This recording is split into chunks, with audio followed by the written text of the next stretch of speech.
Balimbing, yung bang taong ngayon kakampi mo, bukas kaaway mo.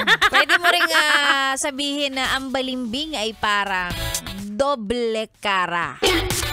Pagkaharap mo, ang bait sa'yo.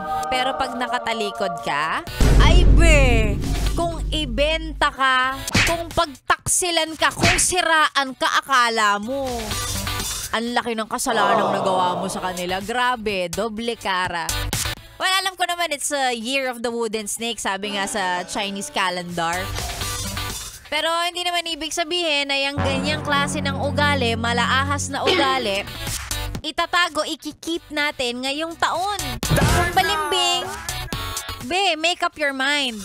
Kung doble cara, be, pumili ka kung anong side ka talaga. Kung kaaway ka ba niya o kakampi ka niya. Hindi yung pag nandyan siya, ang bait mo, tas pag nakatalikod ka, sisiraan mo siya. Ngayon kakampi, bukas sa kabilang partido na. Ay, nako, talaga nga naman. Oh yes, friend, Sexy Megan po, ang sure na kakampi mo.